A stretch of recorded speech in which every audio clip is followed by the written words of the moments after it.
ओम नमो भगवते वासुदेवाय।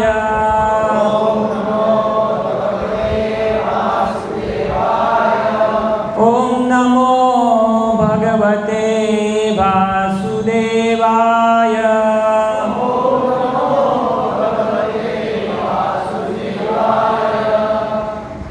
आज हम श्रीमद् भगवद गीता यथारूप अध्याय 9 परम गुह्य ज्ञान से 17वां श्लोक पढ़ेंगे। तो पहला अध्याय में जुओ 206 नंबर।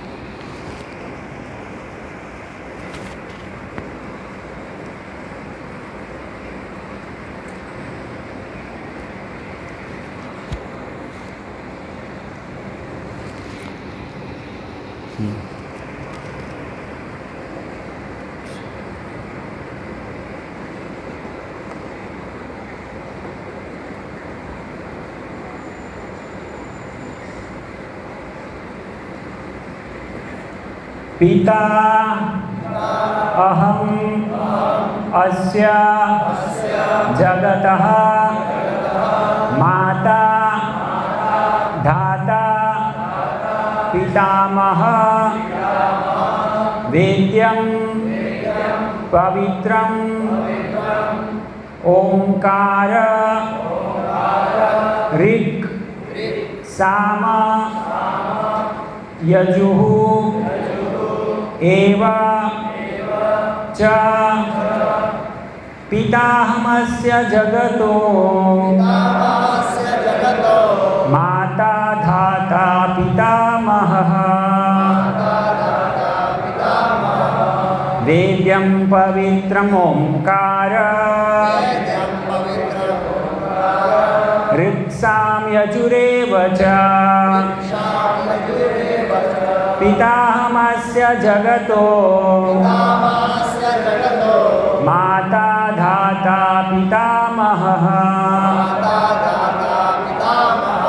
वेद्यं पवित्रम् ओंकार ऋक्साम यजुरेव च पितामहस्य जगतो माता धाता पितामहः वेद्यं पवित्रम् ओंकार ऋक्साम यजुरेव च। किसी को आता हो? पितामहस्य जगतो माता धाता पितामहः वेद्यं पवित्रम् ओंकार ऋक्साम यजुरेव च। शब्दार्थ अनुवाद तथा तात्पर्य श्री श्रीमदेसी भक्तिवेदांत स्वामी श्री प्रभुपाद जी के द्वारा। पिता पिता अहम मैं अस्य इस जगतः ब्रह्मांड का माता माता दाता आश्रयदाता पितामहः बाबा वेद्यम जानने योग्य पवित्रम शुद्ध करने वाला ओंकार ओम अक्षर ऋग्वेद सामवेद यजुः यजुर्वेद एवं निश्चय ही च तथा। अनुवाद: मैं इस ब्रह्मांड का पिता माता आश्रय तथा पितामह हूँ। मैं ज्ञेय अर्थात जानने योग्य शुद्धिकर्ता तथा ओंकार हूँ। मैं ऋग्वेद सामवेद तथा यजुर्वेद भी हूँ। तात्पर्य: सारे सचराचर विराट जगत की अभिव्यक्ति कृष्ण की शक्ति के विभिन्न कार्यकलापों से होती है। इस भौतिक जगत में हम विभिन्न जीवों के साथ तरह तरह के संबंध स्थापित करते हैं जो कृष्ण की शक्ति के अतिरिक्त अन्य कुछ नहीं है। प्रकृति की सृष्टि में उनमें से कुछ हमारे माता पिता के रूप में उत्पन्न होते हैं, किंतु वे कृष्ण के अंश ही है। इस दृष्टि से ये जीव जो हमारे माता पिता आदि प्रतीत होते हैं वे कृष्ण के अतिरिक्त कुछ नहीं है। इस श्लोक में आए धाता शब्द का अर्थ सृष्टा है। न केवल हमारे माता पिता कृष्ण के अंश रूप है अपितु इनके सृष्टा दादा दादी कृष्ण है। वस्तुतः कोई भी जीव कृष्ण का अंश होने के कारण कृष्ण है। अतः सारे वेदों के लक्ष्य कृष्ण ही है। हम वेदों से जो भी जानना चाहते हैं वह कृष्ण को जानने की दिशा में होता है। जिस विषय से हमारी स्वाभाविक स्थिति शुद्ध होती है वह कृष्ण है। इसी प्रकार जो भी जीव वैदिक नियमों को जानने के लिए जिज्ञासु रहता है वह भी कृष्ण का अंश है। अतः कृष्ण भी है। समस्त वैदिक मंत्रों में ओम शब्द जिससे प्रणव कहा जाता है एक दिव्य ध्वनि कंपन है और यह कृष्ण भी है। चूँकि चारों वेदों ऋग्वेद, यजुर्वेद, सामवेद तथा अथर्ववेद में प्रणव या ओमकार प्रधान है, अतः इसे कृष्ण समझना चाहिए। ओम अज्ञानतिमिरान्धस्य ज्ञानाञ्जनशलाकया चक्षुरुन्मीलितं येन तस्मै श्रीगुरवे नमः। श्रीचैतन्यमनोभीष्टं स्थापितं येन भूतले स्वयं रूप कदा मह्यं ददाति स्वपदान्तिकं। वन्देऽहं श्रीगुरो श्रीयुतपदकमलं श्रीगुरून् वैष्णवांश्च श्रीरूपं साग्रजातं सहगण रघुनाथान्वितं तं सजीवं साद्वैतं सावधूतं परिजनसहितं कृष्णचैतन्यदेवं श्रीराधा कृष्णपादान् सहगण ललिता श्रीविशाखान्वितांश्च। जय श्री कृष्ण चैतन्य प्रभु नित्यानंद श्री अद्वैत गदाधर श्रीवासादि गौर भक्त वृंद। हरे कृष्णा कृष्ण कृष्ण हरे हरे, हरे राम राम राम हरे हरे। नीलाचल निवासाय नित्याय परमात्मने बलभद्र सुभद्राभ्याम जगन्नाथाय ते नमः। तो यहाँ पर इस अध्याय में भगवान शुद्ध भक्ति का वर्णन कर रहे हैं और भगवान वर्णन कर रहे हैं कि कैसे उनकी शक्तियों के विस्तार के रूप में एक तरह से वो ही सब कुछ है। जो भी हमको दिख रहा है भौतिक जगत में वो सब कुछ एक तरह से कृष्ण है, क्योंकि वो उनकी शक्ति का विस्तार है। लेकिन भगवान वो भी समझाते हैं कि इसका मतलब ये नहीं कि मेरा पृथक अस्तित्व नहीं है। भगवान का पृथक अस्तित्व है, वो अपने धाम में रहते हैं, लेकिन वो अपने अव्यक्त रूप से सर्वत्र भी व्याप्त रहते हैं। इसलिए उनका एक नाम वासुदेव भी है जो सर्वत्र व्याप्त है। तो आपको लगेगा ये श्लोक क्यों प्रभु जी ले रहे हैं, आज तो जगन्नाथ रथ यात्रा है, कुछ जगन्नाथ जी के विषय में सुना है प्रभु जी। तो जगन्नाथ के विषय में सुनना है तो पहले तो सबसे पहले क्या समझना पड़ेगा हमको,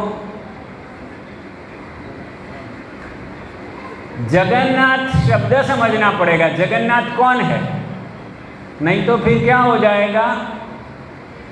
एक दिन एक बूढ़ी अम्मा कथा में चली गई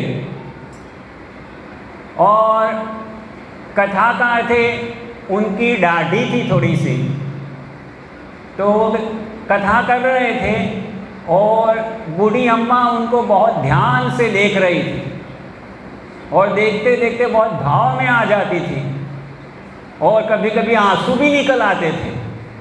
तो एक कथाकार को लगा अरे ये तो बड़ी ध्यान से सुन रही है।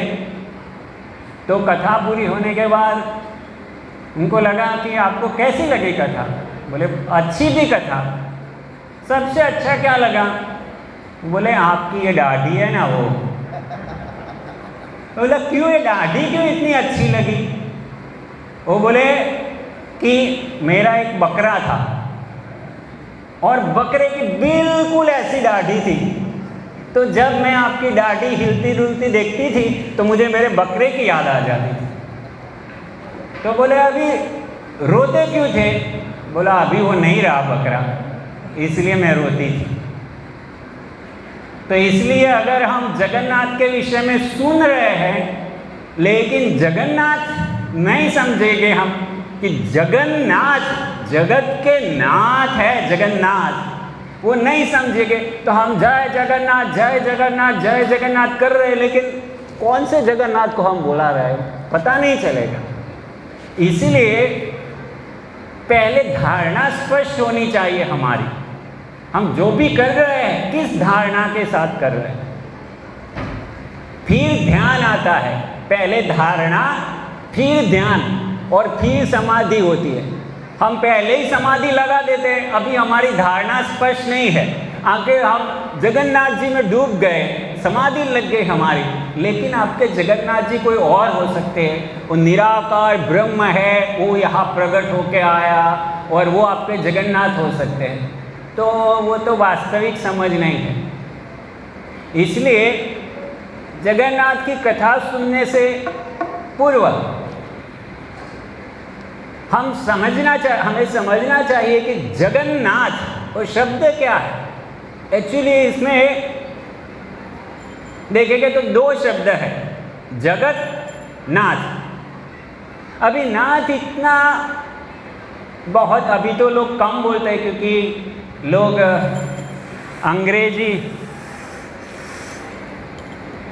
अंग्रेजों को पालन करने वाले हो गए ना, इसीलिए अंग्रेजी वेशभूषा पहनते हैं और बोलने में भी प्रयास करते हैं कि हम अंग्रेजी बोलें। इसलिए अभी नाथ शब्द ज़्यादा सुनने नहीं मिलता, नहीं तो पहले नाथ शब्द बहुत सुनने मिलता था। हे नाथ ऐसे लोग बोलते थे, हे नाथ और हे भगवान। तो नाथ अर्थात नाथ का एक अर्थ क्या है, कोई बताएगा? नाथ शब्द का अर्थ क्या है? स्वामी, फिर और कोई? पालक और आश्रय, जो हमको आश्रय दाता, जो आश्रय देते हैं वो नाथ, स्वामी, पालक।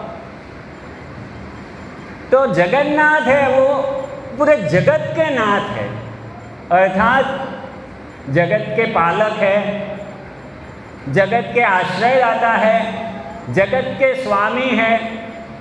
और इसीलिए जगन्नाथ भगवद गीता में क्या कहते हैं? अरे ये भी बड़ा बोल दिया प्रभु जी ने, जगन्नाथ भगवद गीता में बोलते हैं।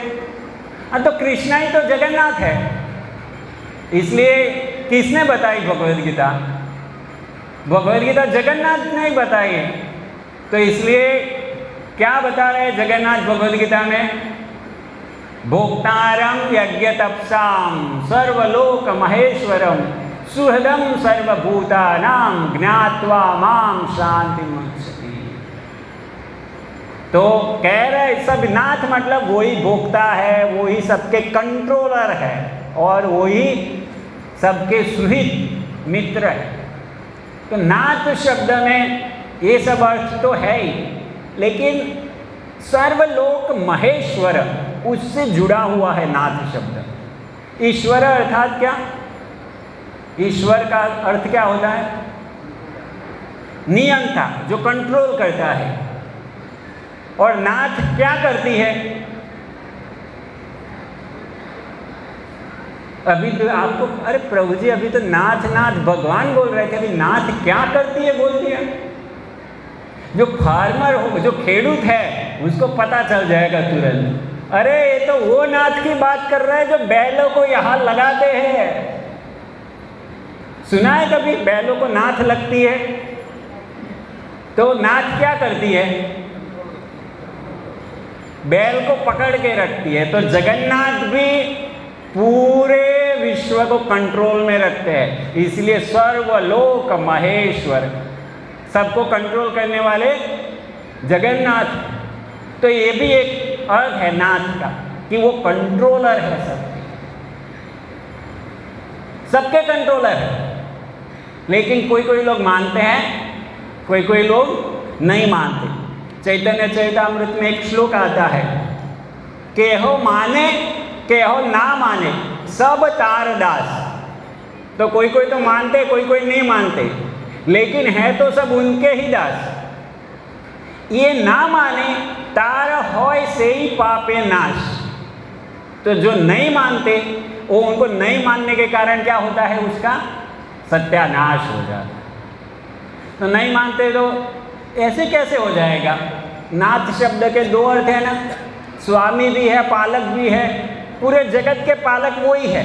अभी जो नहीं मानेगा उसका नाश कर देंगे वो तो पालन करता है सबके, वो नाश क्यों कर देंगे उसका। जो नहीं मानता उसका नाश कर देंगे। गवर्नमेंट है, गवर्नमेंट पूरी सोसाइटी की पूरा समाज का पालन करती है ना। जो कैदी होते हैं उनका क्या होता है, क्या गवर्नमेंट उनको खाना नहीं देती। उनको भी गवर्नमेंट ही पालती है, लेकिन इस प्रकार से पालती है कि उनकी बुद्धि शुद्ध हो।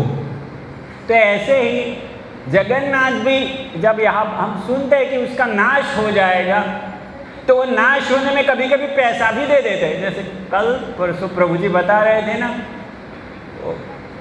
कहा तो पत्नी होती है, वो पत्नी कष्ट देती है। किस लिए देती है पत्नी कष्ट। भगवान ने ऐसी व्यवस्था बनाया कि उससे वैराग्य उत्पन्न हो और भगवान में मन लगे। तो ऐसे कभी कभी भगवान पैसे देते हो, किस लिए देते हैं, इसलिए देते हैं कि आप धीरे धीरे उससे समझो कि इसमें कितना कष्ट है। भी लगेगा पैसों में कष्ट है, आज तक सुना ही नहीं प्रभु पैसों में कष्ट है। चाणक्य पंडित, जो पंडित होता है उसको पता है, वो क्या कहते हैं, पैसे शुरुआत में भी कष्ट है, मध्य में भी कष्ट है, अंत में भी कष्ट है। पहले उसको प्राप्त करने में कष्ट है, बीच में चोरों से, वकीलों से, डॉक्टरों से और बहुत सारे लोगों से बचा के रखने में कष्ट है, और अंत में तो छोड़ के जाना ही पड़ेगा, तो कष्ट है ही है। तो जगन्नाथ कभी कभी ऐसे कृपा देके कष्ट देते हैं, कभी कभी लेके भी कष्ट देते हैं, लेकिन वो सबको अपने रियलाइज, साक्षात्कार कराना चाहते हैं कि वो स्वतंत्र नहीं है। ये भौतिक जगत में हमारी बीमारी यही है। हम क्या मानते हैं, हम स्वतंत्र हैं, और इसलिए कितनी सारी झुंबेश चलती है। आपने हर दिन सुनते होंगे, एक दिन लेबर यूनियन आ जाएगा, एक दिन कर्मचारी यूनियन आ जाएगा, एक दिन स्त्रियाँ आ जाएगी, एक दिन बच्चे आ जाएंगे। सब लोगों की अपनी अपनी झुंबेश चलती है कि हम स्वतंत्र हैं, हमको किसी का नियम पालन नहीं करना। लेकिन कोई स्वतंत्र नहीं है। हमारी क्या बात करें, देवता भी स्वतंत्र नहीं है, इंद्रदेव स्वतंत्र नहीं है, चंद्रदेव स्वतंत्र नहीं है, सूर्य स्वतंत्र नहीं है, ये हवा, वायु, वृष्टि कुछ स्वतंत्र नहीं है। भागवतम में कपिल भगवान समझाते हैं कि कैसे मेरे डर से ये वायु चलती है, मेरे डर से अग्नि तपता है।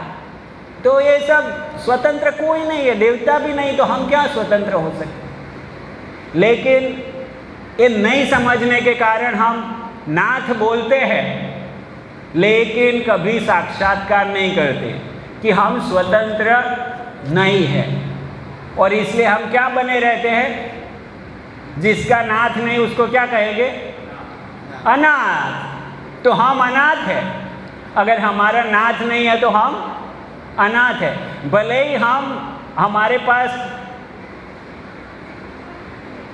बहुत सुविधा हो, भगवान की कृपा से बहुत सारा धन वैभव हो, और उससे हम अनाथालय खोले, लेकिन हम ये नहीं सोचते कि मेरा नाथ कौन है। हमने अनाथालय खोला जिनके माता पिता नहीं उनके लिए, लेकिन हमारे कौन है माता पिता, कभी सोचा नहीं। हमने सोचा है हमारा नाथ है पैसा। क्या गुजराती में एक सीरियल आती थी, पैसो मारो परमेश्वर अने हूँ पैसानो दास। तो हमारा नाथ कौन है, पैसों, हमारा नाथ है पैसों। लेकिन सुखदेव गोस्वामी क्या कहते हैं, वो सब कैसे नाथ है? असत, असत सैन्य, ये सब काम में नहीं आने वाले। जिस दिन चढ़ाई करनी है, लड़ाई करनी है, उस दिन वो भाग जाएंगे, उस दिन सामने नहीं आएंगे।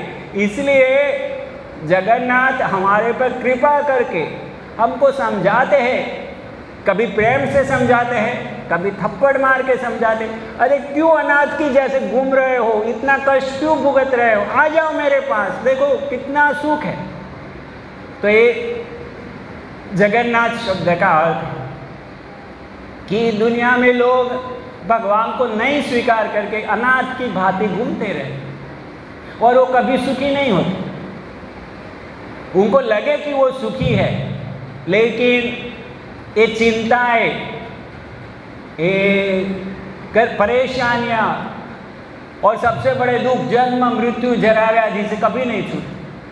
और क्योंकि मृत्यु का भय हमेशा सताता है, इसलिए आपके पास कितना भी वैभव हो, आप कभी सुखी नहीं हो सकते। आपको बता दिया जाए आपको कैंसर है और फिर डेट दे दी और फिर आपको बोले चलो अभी हम वाटर पार्क जाते हैं, मज़ा आएगा? चलो बढ़िया होटल में जाते, क्या मज़ा लेगा बेचारा, उसकी मज़ा उड़ गई। अभी पता है अभी तो मरना है। और हम सबका ऐसा ही है, खाली हमको डेट नहीं दिया, बाकी हमको सबको कैंसर है ही ना। किसी को कैंसर होता है वो 2 साल बाद मरता है, किसी को कैंसर होता है 10 साल बाद भी मरता है, ऐसा नहीं कि एक साल में मर जाते। मैं कई कैंसर वाले को जानता हूँ, उनको डॉक्टर बोला 2 महीना जिएगा, लेकिन वो 4-5 साल हो गए, अभी तक कुछ नहीं हुआ, उनका ऐसे ही चल रहा है उनका गाड़ी। वो चरणामृत पीते हैं, ऐसे ही चल रही है चरणामृत से गाड़ी उनकी। तो हम सब एक तरह से कैंसर वाले ही हैं, एक ना एक दिन सबको मरना ही है, लेकिन हमको साक्षात्कार नहीं होता। अरे एक ना एक दिन तो जाना ही है। तो जगन्नाथ ये बता रहे हैं कि देख भाई, मैं ये जगत का नाथ हूँ, मैं सब कुछ कंट्रोल करता हूँ। तुम एक भ्रांत धारणा लेके क्यों चलते हो कि ये पैसा तुमको बचाएगा? एक प्रभुपाद जी तात्पर्य में वही बताएगा। हम अलग अलग संबंध बनाते हैं, लेकिन वो संबंध नश्वर है, वो हमारी रक्षा नहीं करेगा। तो एक बात, 2 समस्या होती है नाथ शब्द समझने में। 2 भूल धारणाएं हैं। एक भूल धारणा तो मैंने अभी तक बता दी। क्या भूल धारणा है? क्या भूल धारणा है नाथ शब्द समझने में? किसी को भी ना समझे। हम प्रभु जी ने बताया, सही बताया, हमने हमारे नाथ की गलत पहचान किया है। जगन्नाथ कह रहे हैं भोक्तारम यज्ञ तपसाम सर्वलोक महेश्वरम सुहृदम सर्वभूतानां। मैं सब चीज का भोक्ता हूँ, मैं सब लोक का मालिक हूँ, मैं सबका सच्चा मित्र हूँ, लेकिन हमने वो स्वीकार किया नहीं। और दूसरी भूल धारणा क्या हो सकती है?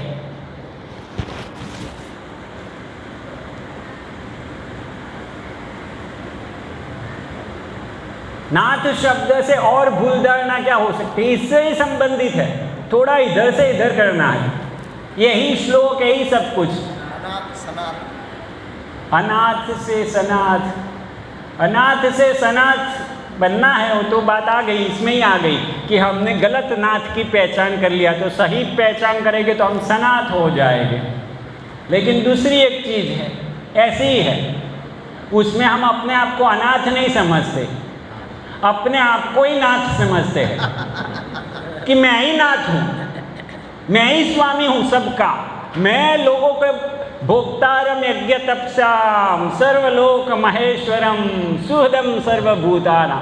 मैं सबका भला करूँगा, मैं सब कुछ कंट्रोल करूँगा, हिरण्यकशिपु जैसे।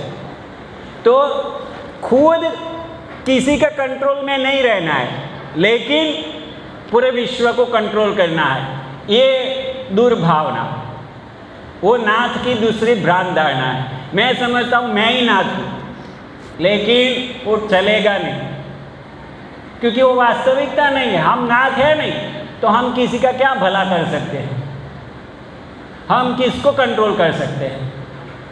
हम अपने आप को नहीं कंट्रोल कर सकते, हम दूसरों को क्या कंट्रोल कर सकते?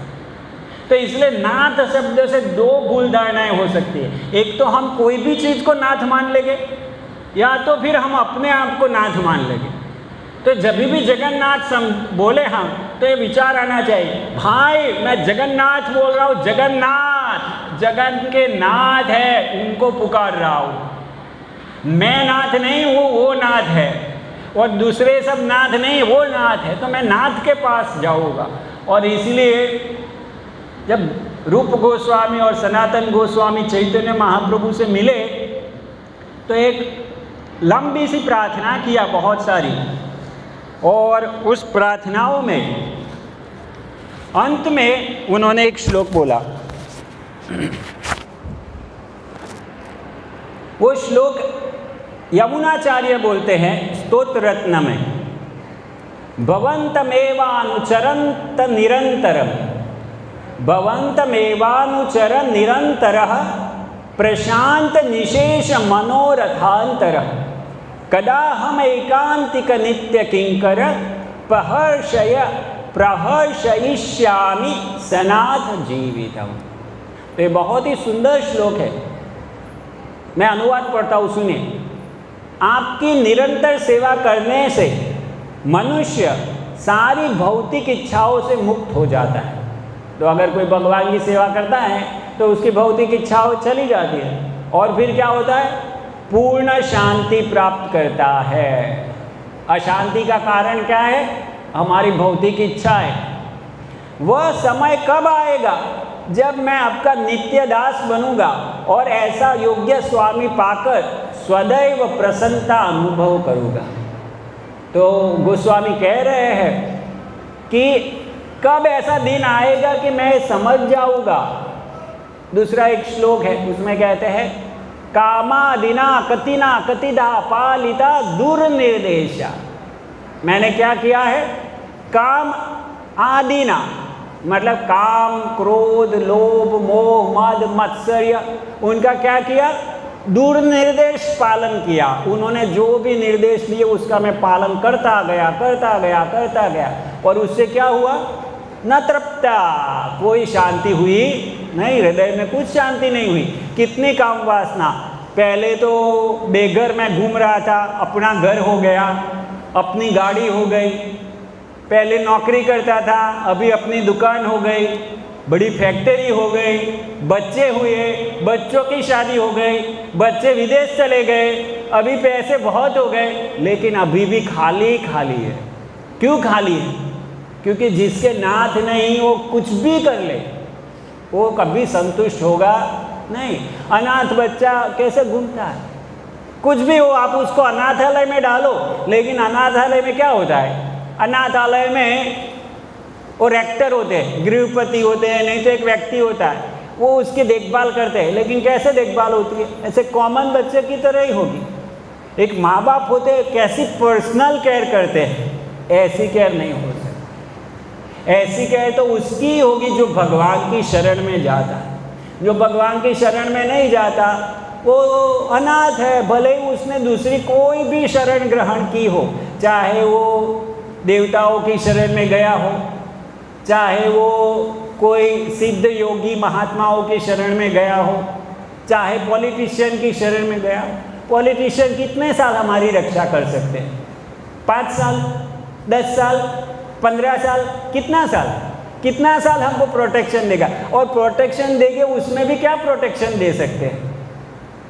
तो जब तक व्यक्ति ये नहीं समझता और जगन्नाथ की शरण में नहीं जाता, तब तक वो प्रशांत नहीं हो सकता, उद्विग्न रहेगा, हमेशा एक के बाद दूसरा विचलन रहेगा। फिर आगे तात्पर्य में प्रभुपाद जी समझाते, सनातन गोस्वामी को शिक्षा देते समय श्री चैतन्य महाप्रभु ने यह घोषणा की है कि प्रत्येक जीव पूर्ण पुरुषोत्तम भगवान का सनातन दास है। क्या श्लोक है, जीवेर स्वरूप होय कृष्णेर नित्य दास। वही था, केहो माने केहो ना माने, तार दास। तो सब भगवान के दास है, लेकिन कोई कोई मानते हैं, कोई कोई मानते नहीं है। यही समस्त जीवों की स्वाभाविक स्थिति है। जिस प्रकार एक कुत्ता या नौकर दक्ष मालिक पाकर या एक बालक सक्षम पिता पाकर पूर्ण संतुष्ट रहता है, उसी तरह जीव भगवान की सेवा में पूर्णतया निरत रहकर संतुष्ट रहता है। आपने देखे होंगे गली के कुत्ते कैसे घूमते फिरते रहते आवारे, कोई उनका ठिकाना नहीं, कोई उनका, कई बार तो उनका एक्सीडेंट हो गया, ऐसे ही पड़े हैं, बीमार है, ऐसे ही पड़े, क्या हालत होती है उनकी। लेकिन उन कुत्तों को देखिए जिनका कोई मालिक है, कभी कभी तो ऐसी कार में घूमते हैं और जैसे बिस्कुट मनुष्य नहीं खा सकते ऐसे बिस्कुट खाते हैं डाइनिंग टेबल पर बैठ के। महाप्रभु ने शिक्षासन कोर्स में दिखाया, डनलोप के गद्दे में सोते हैं। तो जो जिसका मालिक हो गया जिस कुत्ते का, वो सुखी हो जाता है। लेकिन इसमें समस्या क्या है, अगर इतना आसान है तो सब लोग कोई मालिक क्यों नहीं पकड़ लेते? कोई मालिक होने से अच्छा है ना, इतना सब फैसिलिटी मिलेगा, तो कोई मालिक क्यों नहीं पकड़ लेते सब लोग? क्या समस्या आती है? एक बड़ी समस्या है। क्या समस्या है? खुद मालिक बनना चाहता है। नहीं, लेकिन वो तो ठीक है, लेकिन मालिक बनने में समस्या, कोई मालिक ढूंढने में समस्या क्या है? किसी को हमारा नाथ बनाने में समस्या क्या आती है?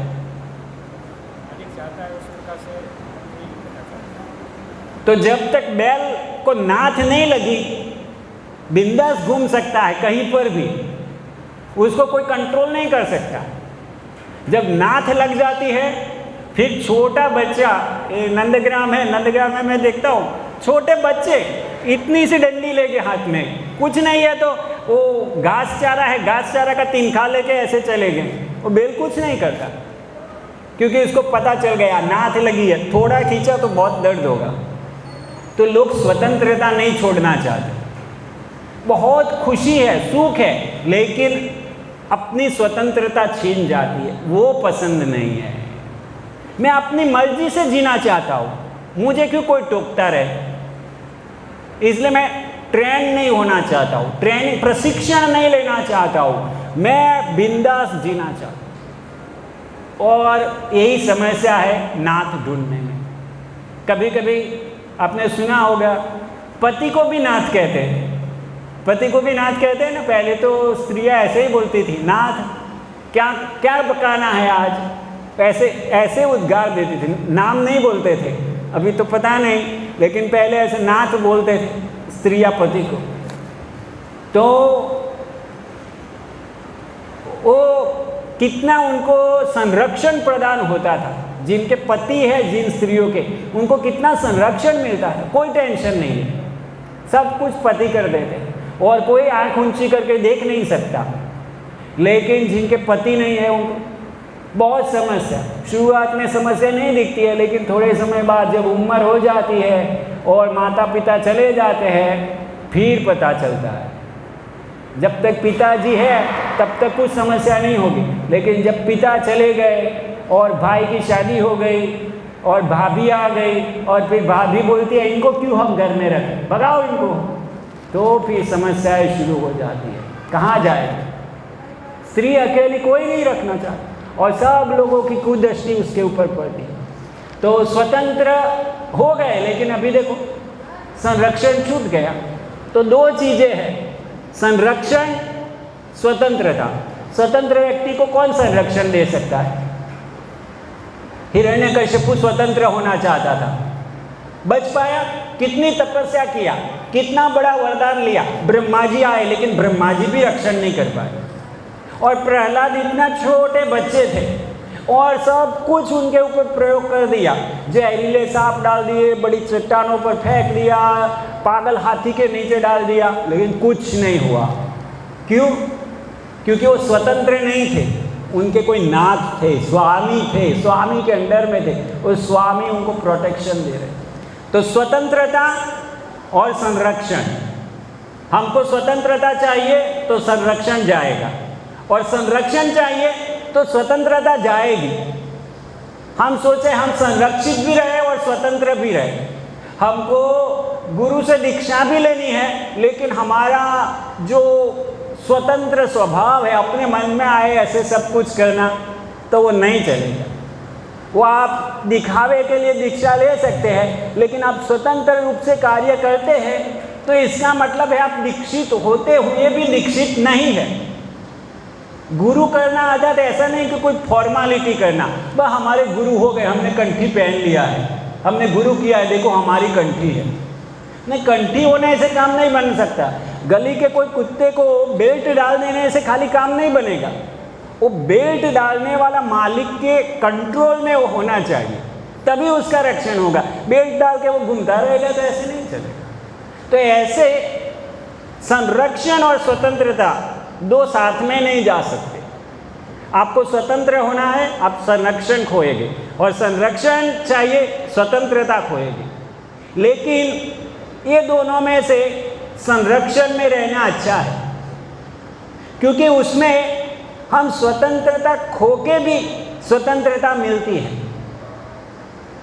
जैसे आप देखिए, बड़े बड़े राजा हुआ करते थे, युधिष्ठिर महाराज और ऐसे, तो वो लोग भगवान के, ब्राह्मणों के, सबके अंडर में रहते थे ना, कंट्रोल में रहते थे, लेकिन फिर भी उनके पास स्वतंत्रता थी। तो जब व्यक्ति संरक्षण में रहता है तो जिसके संरक्षण में है वो उसको प्रशिक्षण देने के बाद उसको स्वतंत्रता भी देता है। जब वो देखता है कि अभी ये अपने पाँव पे कुहाड़ी नहीं मारेगा, तब वो कुहाड़ी दे देगा उसको।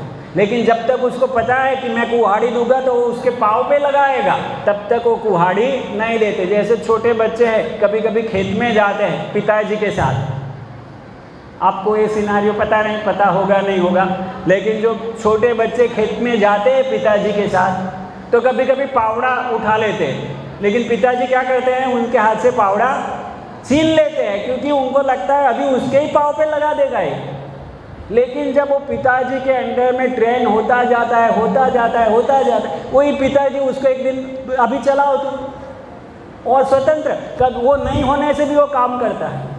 तो ऐसे ही जब व्यक्ति संरक्षण में रहता है, प्रशिक्षण लेता है और प्रशिक्षित होता है, तो फिर उसको भी स्वतंत्रता मिलेगी। और स्वतंत्रता मिलेगी मतलब ये नहीं कि बेफाम हो जाएगा, वो संरक्षण में रह के स्वतंत्रता का काम करेगा। तो एक जो विचार है, मैं स्वतंत्र हूँ, कई लोग भक्ति नहीं करना चाहते। क्यों? कई लोग ऐसे हैं, उन लोगों को डर है, अरे भक्ति में जाएंगे तो बहुत सारे नियम हैं, ये करो वो करो, ऐसा वैसा, ये कर सकते, ये नहीं कर सकते, ऐसा। कई बार भक्त को भी परेशानी हो जाती है, अरे इतने सारे नियम भी क्यों? ये नियम क्यों है? ये नाथ है, ये नियम है ना, वो नाथ है। पहले क्या नाथ हुआ करती थी पहले के समय में? आज से गिन लीजिए 30-40 साल पहले क्या नाथ हुआ करती थी? सोसाइटी का प्रेशर, सब लोग बंधे हुए थे, एक दूसरे को जानते थे। गांव में कुछ होता है पूरा गांव जानता है, एक गांव ने पूरा समाज जानता है कि इनका क्या हुआ। और वो सोशल प्रेशर था जिससे लोग बंधे रहते थे और कुछ भी गलत काम नहीं करते थे, और इस प्रकार से नीचे गिरने से बच जाते थे। अभी क्या हो गया?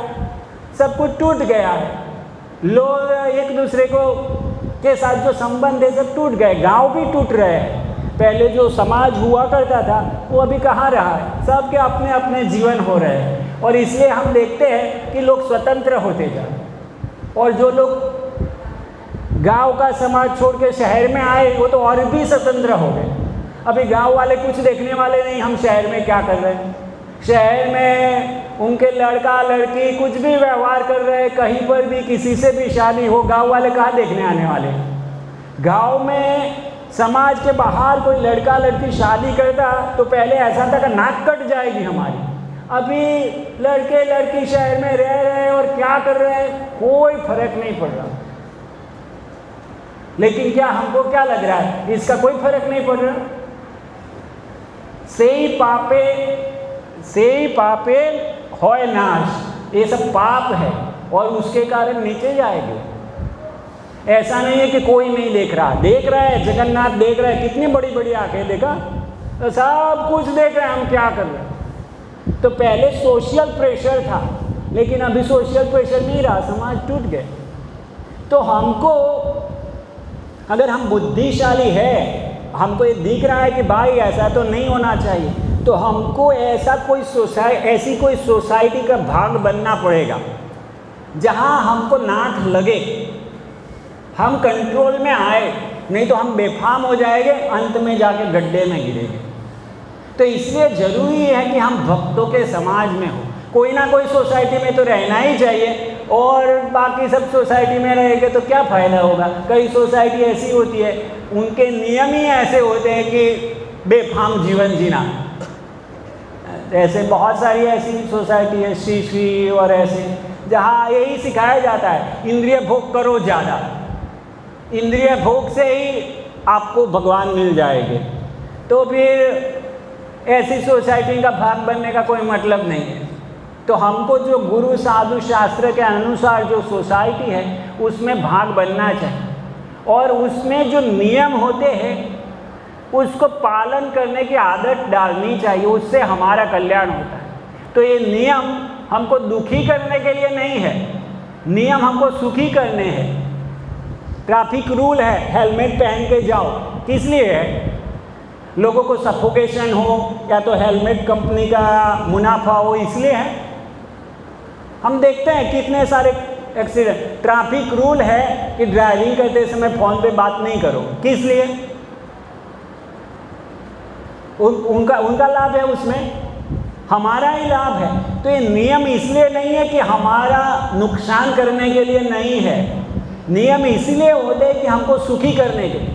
लेकिन हमें नहीं जान के क्या करते हैं, ये सोचते बेकार है, नियम पालन करने की क्या ज़रूरत है। मैं कितनी बार ड्राइविंग किया, हमको तो कुछ एक्सीडेंट नहीं हुआ, मैं तो हर दिन बात करते करते ही ड्राइविंग करता हूँ। हेलमेट होता है तो ऐसे निकाल के साइड में रख के ड्राइविंग करता हूँ, कुछ नहीं होता है। ये बेकार का लगा दिया हेलमेट पहनने, और जिस दिन एक्सीडेंट होता है उस दिन फिर खोपड़ी मिलती ही नहीं। तो हर दिन नहीं होता ना एक्सीडेंट, हर दिन थोड़ी होता है, हर दिन किसी का एक्सीडेंट नहीं होता है, तो एक ही दिन होता है, वो अंतिम दिन होता है। तो इसीलिए ये जो नियम होते हैं, ये नियम हमको दुखी करने के लिए नहीं है। सुबह में जल्दी उठो, ये हमको दुखी करने के लिए नहीं है। एक्चुअली एक गुजराती कहावत है, वेला उठे वीर, हाँ,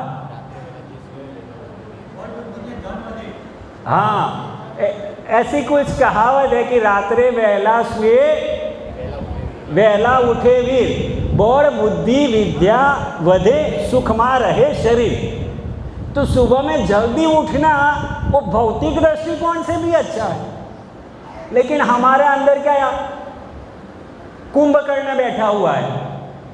वो कुंभकर्ण क्या बोलता है, अरे सो ना यार, इतना जल्दी भी कहाँ जाना है, सोने में कितना मजा है, ये क्या सुबह सुबह हरे कृष्ण करना।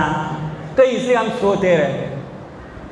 हमको लगता है हरे कृष्ण में क्या है, हरे कृष्ण बोले उसमें क्या है, उसमें कुछ नहीं मिलता। जैसे कल एक भक्त बोल रहे थे, भगवान को किसने देखा, हमको अभी दिखते नहीं ना, इसलिए हमको लगता है इसमें क्या है, हरे कृष्ण करने में क्या है, अभी दिखता नहीं हमको, लेकिन देखने की रीत है, देख सकते हैं हम उसको भी, अभी एक क्लास में नहीं हो सकता।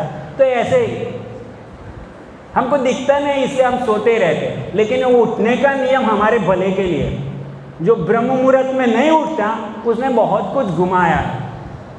जैसे चातुर्मास आएगा अभी, या तो एकादशी आएगी, ये एक एक एकादशी चातुर्मास ये इतना बलशाली है कि भौतिक दृष्टिकोण से भी वो पालन करने से हम सुखी हो जाएंगे। हालांकि भक्त लोग उसके लिए नहीं पालन करते, वो उसका महात्म्य भी नहीं सुनते, क्योंकि भक्तों को अगर उसमें मन लग जाएगा तो जो उन्नत चीज़ है वो प्राप्त करने की रह जाएगी। इसलिए भक्त लोग तो एक ही कारण से करते हैं, भगवान की प्रसन्नता के लिए। तो ब्रह्म मुहूर्त में उठ के भगवान का गुणगान गाने से हमको वैकुंठ में भगवान की सेवा प्राप्त होने वाली है। तो भक्त इसलिए उठते हैं। लेकिन अगर आपको वो एकदम से नहीं है तो भी देखो, भौतिक तरह से भी सुखी होना है तो सुबह में जल्दी उठना है। इसलिए जो भी नियम है, वर्णाश्रम के नियम हो, आयुर्वेद के नियम हो, जो भी नियम हो, ये नियम इसलिए नहीं है कि हमको दुखी करने, वो हमको सुखी करने के लिए है। भौतिक गवर्नमेंट के नियम भी हमको सुखी करने के लिए, वो एक नाथ है हमको नाथने के लिए, लेकिन हम वो नाथ स्वीकार नहीं करते, और हम नाथ नहीं स्वीकार करेंगे तो कष्ट भुगत रहे। तो यहाँ कहा है कि ऐसे कब वो दिन आएगा कि मैं ऐसे स्वामी को स्वीकार करूँगा कब मैं समझूंगा कि मैं अनाथ हूँ, मैं नाथ छोड़ आपको स्वामी के रूप में स्वीकार करके कब सनाथ होगा, और कब वो दिन आएगा जब मेरा मन शांत होगा और आपकी सेवा में मैं आनंद का अनुभव करूँगा। तो ये जगन्नाथ का अर्थ है। जब जगन्नाथ हम बोलते हैं तो हमको याद आना चाहिए कि ये हमारी कितनी विपरीत बुद्धि है। हम अपने आप को भोक्ता समझते, अपने आप को नाथ समझते, उसको छोड़ के कृष्ण को प्रसन्न करना है। जगन्नाथ की प्रसन्नता के लिए नाचना है, गाना है, सेवा करना है, सब नियम पालन। तो जगन्नाथ का ये अर्थ है कि जगन्नाथ के प्रशिक्षण में आना है, जगन्नाथ के संरक्षण में आना है, जगन्नाथ को नाथ के रूप में स्वीकारना है। तो अभी कोई कहे ठीक है, चलिए मैं जगन्नाथ को नाथ के रूप में स्वीकारने के लिए तैयार हूँ, तो कैसे हो सकता है? भगवान को नाथ के रूप में कैसे स्वीकारेंगे? तो हमको स्वतंत्रता छोड़नी पड़ेगी। अभी कहे आप कहेंगे स्वतंत्रता छोड़नी पड़ेगी, अर्थात ये दिमाग में जो घुस गया है जस्ट डू इट, उसको छोड़ो। आपको मन में आए वो करो, उसको छोड़ो। तो क्या करो? तो सीधा कृष्ण भक्ति करने लगे। ठीक है, आपको कृष्ण भक्ति नहीं करनी है तो देवी देवताओं की भक्ति करो, कोई प्रॉब्लम नहीं, लेकिन कुछ ना कुछ नियम तो पालन करना पड़ेगा। और वो नियम पालन करोगे तो क्या होगा? आप धीरे धीरे धीरे अभी देवताओं की पूजा करते हैं, गणपति की पूजा करते हैं, शिव जी की पूजा करते हैं, ब्रह्मा जी की पूजा करते हैं। किस लिए? अभी श्रावण महीना आएगा, बहुत दूध चढ़ाएगी। किस लिए? मुझे कुछ चाहिए उसके लिए। तो वो नियम है। किस लिए है? हमको दिमाग में घुसे मैं स्वतंत्र नहीं हूँ। कम से कम पहले उनको नाथ के रूप में स्वीकार करो। तो वो स्वीकार करो तो फिर धीरे धीरे आप अकाम में आओगे, आप भोग वासना चली जाएगी। आप समझोगे कि इसके लिए तो अच्छा नहीं कि मुझे कुछ चाहिए इसलिए मैं शिव जी के ऊपर दूध चढ़ाऊँ, मेरा कर्तव्य है दूध चढ़ाना इसलिए मैं दूध चढ़ाऊँगा। फिर आप अकाम भाव से शिव जी के ऊपर दूध चढ़ाओगे, और फिर जब अकाम भाव से शिव जी के ऊपर दूध चढ़ाएंगे फिर शिव जी कृपा करेंगे, बेटा तू ये शरीर नहीं है, तू आत्मा है, और अभी समझ जा कि ये भौतिक जगत में कल्याण होगा नहीं, इससे बाहर निकलने का प्रयास कर। और उसके लिए रास्ता एक है, किसकी सेवा करो? किसकी सेवा? नहीं, शिव जी कहते हैं जो जगन्नाथ के सेवक हैं उनकी सेवा करो। क्या श्लोक है? आराधनाम सर्वेशाम, आराधनाम सर्वेशाम, क्या श्लोक? विष्णु आराधनाम परम। शिव जी स्वयं पार्वती को कहते हैं कि सभी आराधना आप ले लीजिए, मैं इसकी आराधना करता हूँ, उसकी उसकी उसकी जिसकी भी करते हो आप, लेकिन सभी आराधनाओं में विष्णु की आराधना परम है। ठीक है, और कुछ उससे परम है? हाँ, तदीयाना, उनके जो शुद्ध भक्त है, जो उनकी सेवा में निरत है, उनकी आराधना करना उससे भी विशेष। और स्वयं कृष्ण उद्धव जी को कहते हैं मद भक्त पूजा अधिका, उनके भक्तों की, भगवान के भक्तों की पूजा करना, सेवा करना उससे भी अधिक। तो हमको जगन्नाथ को नाथ के रूप में स्वीकार करना है, लेकिन वो हम तैयार हुए, जगन्नाथ भी तैयार होने चाहिए ना। जगन्नाथ तैयार है लेकिन उनकी प्रोसेस से जाना पड़ेगा। मैं जाके बोलूँ चलो मुझे जीएनएफसी में नौकरी लेनी है, मैं इंजीनियर हूँ, मुझे रख लो जीएनएफसी में, रख लेंगे जीएनएफसी वाले। उनका एचआर डिपार्टमेंट होता है, एचआर डिपार्टमेंट वाले इंटरव्यू निकालेंगे तभी आपको अंदर जाओगे, और उसमें क्वालिफाई होना पड़ेगा, वो चेक करेंगे इंटरव्यू में आपको, तभी वो अंदर लेंगे। ऐसे हर एक कंपनी में जहाँ पर भी आपको जाना है तो अब चेकिंग होगा आपका। तो आपने स्वीकार किया ठीक है भगवान मुझे आपकी शरण में आना है, तो फिर भगवान के सेवक रखे हुए हैं, वो भगवान के सेवक हमको चेकिंग करते हैं कि हम भगवान की सेवा में जुड़ने के लिए कितने योग्य हैं। और जैसे जैसे हम योग्य बनते जाते हैं, ऊपर उठते जाते हैं। जो देवी देवताओं के पूजक हैं, कई लोग कर्मकांड कराते हैं, वो कर्मकांड कराने वाले भी एक तरह से जगन्नाथ के सेवक हैं। ऐसे लोगों को लेके आने के लिए है जो किसी को भी नहीं मानते। कोई कोई लोग है किसी को भी नहीं मानते, तो उन लोगों को कंट्रोल करने के लिए ऐसे कर्मकांडियों को रखा है कि ठीक है इनको पकड़ के लाओ। फिर उनको थोड़ी हद तक पकड़ के लेके आते, फिर उनको ऊपर वाले दूसरे सेवक मिल जाते कि भाई अभी इधर से इधर, फिर उधर से उधर, फिर उधर से उधर। अल्टीमेटली शुद्ध वैष्णवों के पास में आना पड़ेगा हमको, प्रशिक्षित होते होते होते होते, और उसमें ये प्रशिक्षण प्राप्त करना पड़ेगा अन्याभिलाषिता शून्यम, दूसरी सब इच्छाओं को छोड़ के ज्ञान कर्माद्यनावृतम आनुकूल्येन कृष्णानुशीलनम भक्तिरुत्तमा। तो सब दूसरी अभिलाषाओं को छोड़ के, ज्ञान कर्म से आवृत भक्ति को छोड़ के एकमात्र कृष्ण की प्रसन्नता करेंगे। जब भक्ति की जाए तो उत्तमा भक्ति होगी। तो शुद्ध भक्ति की शुरुआत यहाँ से होती है, और शुद्ध वैष्णव होते हमको इसमें प्रशिक्षण देते हैं। तो यहाँ पर हमको आना पड़ेगा। एक और एक कथा है। एक बार एक व्यक्ति था, तो उसको ये साक्षात्कार हो गया कि भाई मैं स्वतंत्र नहीं हूँ, मैं स्वतंत्र रह के तो सुखी नहीं हो पाऊँगा, तो क्या करूँ, मुझे कोई ना कोई स्वामी तो चाहिए। तो किसको स्वामी बनाऊँ? वो गांव में रहता था। गांव में कौन सबसे बड़ा व्यक्ति हो सकता है?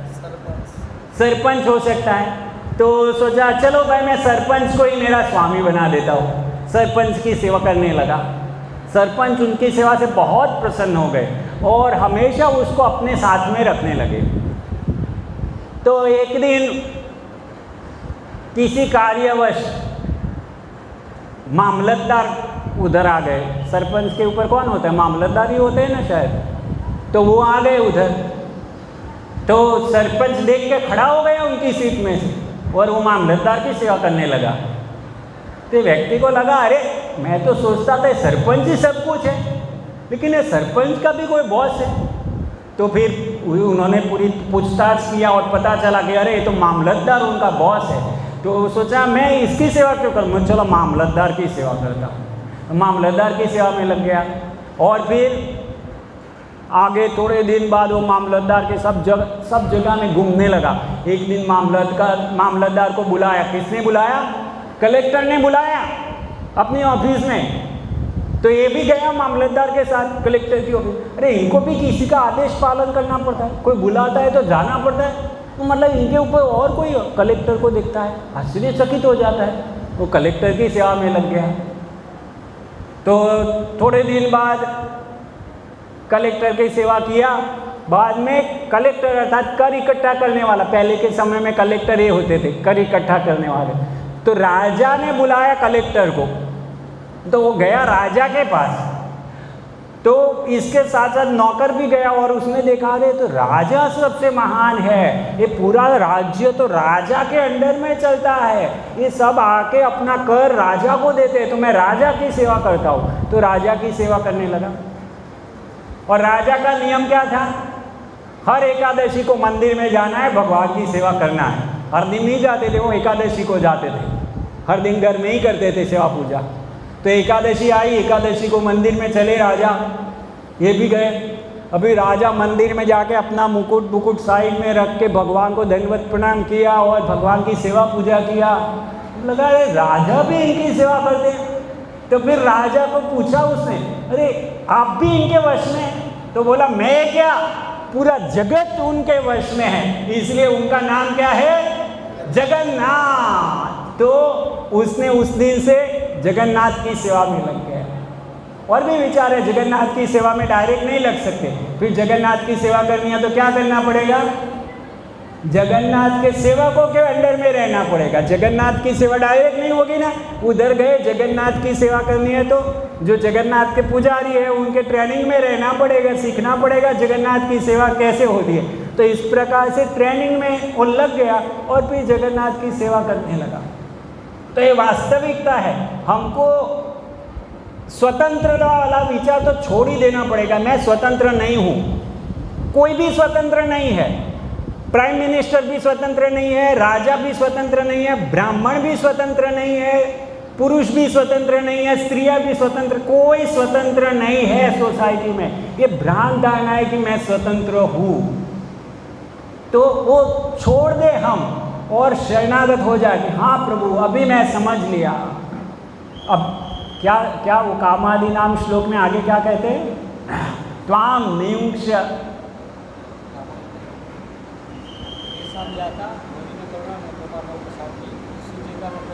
उत्सृज्य त्वाम, तो कहते हैं कि ये सब काम आदि ना जो आदेश थे वो सब मैंने बहुत पालन किए, लेकिन कोई शांति हुई नहीं। इसलिए क्या किया मैंने? उत्सृज्य, उसको छोड़कर। उत्सृज्य यदुपते, यदुओं के पति है, यदुओं के जो नाथ है, मैं उनकी शरण में आया हूँ और मैं प्रार्थना करता हूँ कि मुझे आपकी सेवा में लगाइए प्रभु। तो ये ऐसी प्रार्थना करी, भगवान मुझे आपकी सेवा में लगाइए। और जब इस प्रकार से हम प्रार्थना करेंगे, भगवान देखेंगे हाँ अभी एक गंभीरता से शिक्षा प्राप्त करना चाहता है, तो फिर भगवान कोई व्यक्ति के अंडर में हमको रख देगा जो हमको प्रशिक्षित करे। तो प्रशिक्षण लेना पड़ेगा। अगर हम प्रशिक्षण लेने के लिए नहीं तैयार तो हम आगे नहीं बढ़ेंगे।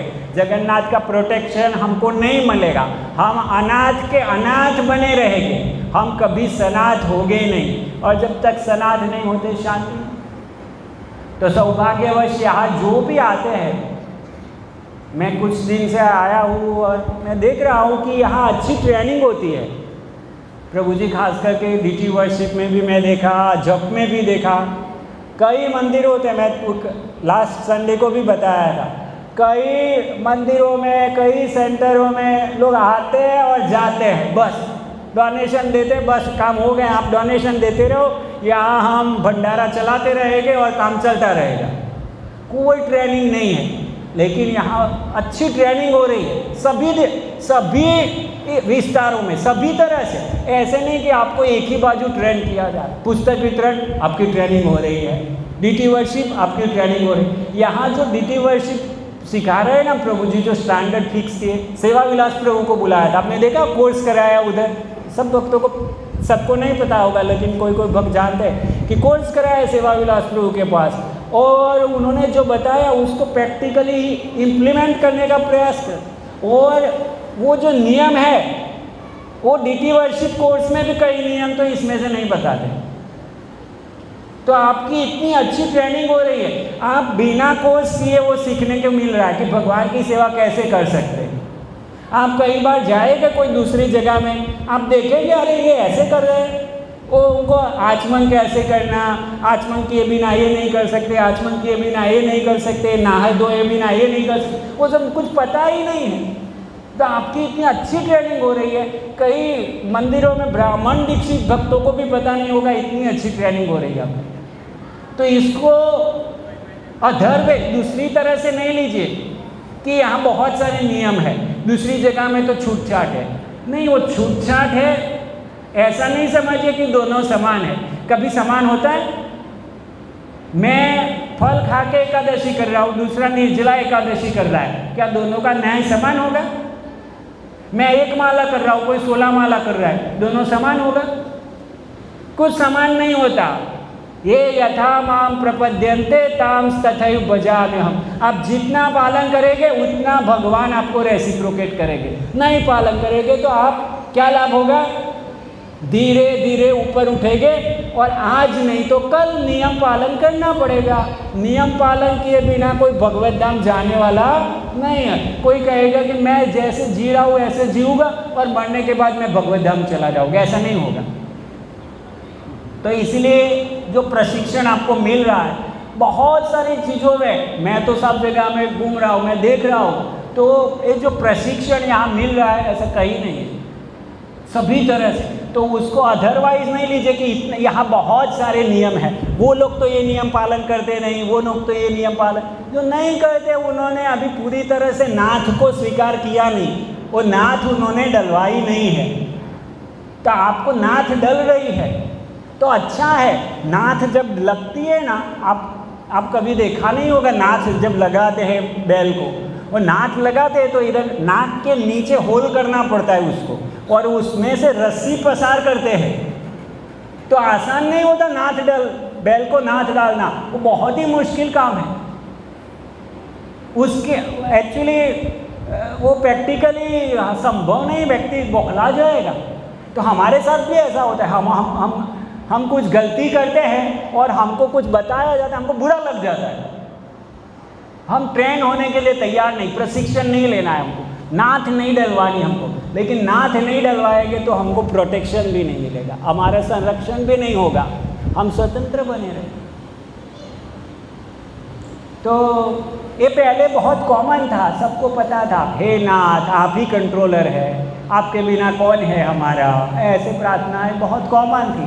लेकिन अभी सब भूल रहे नाथ शब्द का अर्थ, उसका भार भूल रहे। ये स्त्रियाँ जो कान में पहनते हैं उसको क्या कहते हैं? नथुनी, वो नाचती है स्त्रियों को, लेकिन अभी स्त्रियों ने पहनना बंद कर दिया। इसलिए आप देखिए अभी स्वतंत्र हो गई है स्त्रियाँ, वो नथनी उन्होंने निकाल दी। और पुरुष की नथनी क्या होती है? पुरुष पहनते हैं नथनी। पुरुष की नाथ क्या है? स्त्रियों की नथनी है। वो नथनी क्या इंगित करती है कि मेरा कोई पति है। जब तक पति है वो सब गहने पहनते हैं और उसमें नथनी भी होती है। पति नहीं है तो फिर वो नथनी नहीं पहनते, स्वतंत्र हो गए, फिर उनका कोई प्रोटेक्शन करने वाला नहीं है। और पुरुष का नथनी या तो पुरुष का नाथ कहाँ है? जो आध्यात्मिक गुरु होता है वो पुरुष की नाथ होता है। तो पुरुष गुरु के आदेशों से बंधा होता है, स्त्री पति के आदेशों से बंधी होती है। तो इस प्रकार से पूरा सोसाइटी राजा ब्राह्मणों से बंधा होता है और ब्राह्मण राजा से बंधे होते हैं। राजा का कर्तव्य है कि कोई भी अपनी मन मर्जी से ना जिए, वो देखे। और ब्राह्मणों का काम है राजा सत्य वचन पालन करे सब। तो कोई स्वतंत्र नहीं है, लेकिन भ्रांत धारणा और बढ़ाई जा रही है। मॉडर्न एजुकेशन से उसको और बढ़ावा मिल रहा है। आपको किसी को क्यों स्वीकार करना है? आपकी इंडिपेंडेंट विचारधारा होनी चाहिए, इंडिपेंडेंटली थॉटफुल। आप अपनी विचारधारा वाले होने चाहिए। आप दूसरे की विचारधारा क्यों पालन करते हैं? और फिर खास करके ये ऋषि मुनियों की विचारधारा क्यों पालन करते हैं? वो तो 5000 साल पहले की लागू होने वाली थी। अभी मॉडर्न ज़माना है, अभी मॉडर्न ज़माने में वो नहीं चल सकता। लेकिन क्या चलेगा? खाने के लिए क्या चलेगा? खाने के लिए हमारा स्मार्टफोन काट के सब्जी बना सकते हैं, कंप्यूटर काट के सब्जी बना सकते हैं, नट बोल्ट की सब्जी बन सकती है। ये गैस सब एमोनिया और क्लोरीन और क्या क्या गैस बनाते हैं, एसीटोन बेसीटोन, वो सब खा सकते हैं? नहीं खा सकते। खाने के लिए क्या चाहिए? अनाज चाहिए। अनाज कहाँ से आएगा? फैक्ट्री से नहीं आएगा, ज़मीन से आएगा। ज़मीन में कैसे होगा? बारिश से होगा। बारिश कैसे होगी? यज्ञ करने से होगा। ये भगवद गीता में बताया है, यज्ञ करने से बारिश होगी, बारिश से अनाज उत्पन्न होगा, अनाज से सब जीवित रहेंगे। तो ये फॉर्मूला ऋषि मुनियों ने दिया। अभी हम इंडिपेंडेंटली थॉटफुल होते हैं कि अनाज तो हम मार्केट से खरीद लेंगे, उसके लिए ये सब करने की क्या ज़रूरत है? उनको पता नहीं मार्केट में कहाँ से आता है ना। बारिश नहीं हो रही, ठीक है, हम कैनाल बना लेंगे। अब कैनाल तो बड़ा है, बनाया बड़ी लंबी, लेकिन नदी में पानी कहाँ से आएगा? नदी में तो बारिश होने से आए। हम बारिश कर देंगे, करके दिखाओ कितनी बारिश करते हो। बारिश नहीं गिरा सकते, गिरा सकते इधर उधर थोड़ी बहुत, लेकिन इतनी बारिश नहीं गिरा सकते। तो ये शास्त्र आधार है। शास्त्र खाली बैठ के भक्ति करने की बात नहीं कहते। शास्त्र सब कुछ बताते हैं, हम भौतिक तरह से कैसे सुखी होंगे, आध्यात्मिक तरह से कैसे सुखी होंगे, सब कुछ। तो शास्त्र पालन करने से नाथ डलती है, और वो जो डालता है, डलवाता है, वो जगन्नाथ का सेवक बन जाता है। और जो नहीं डलवाता है वो अनाथ है, फिर उसको कोई अनाथालय ढूंढना पड़ेगा। तो यहाँ पर हम समाप्त करते हैं। तो अभी आशा है हम जब जगन्नाथ बोलेंगे तो हमको याद रहे कि हम क्या बोल रहे हैं। जब भी नाथ शब्द प्रयोग करें, हम क्या बोल रहे हैं? हम नाथ डलवाना है। अगर अभी तक नहीं डलवाई तो याद आना चाहिए कि मुझे नाथ डलवानी है, और डलवाई है तो हमको याद होना चाहिए कि भाई मेरा कोई मालिक है, मैं स्वतंत्र नहीं हूँ, मैं अपनी मन मर्जी से नहीं जी सकता। उन्होंने कुछ नियम दिए हैं मुझे, उस नियमों के अनुसार मुझे जीना चाहिए। हरे कृष्ण।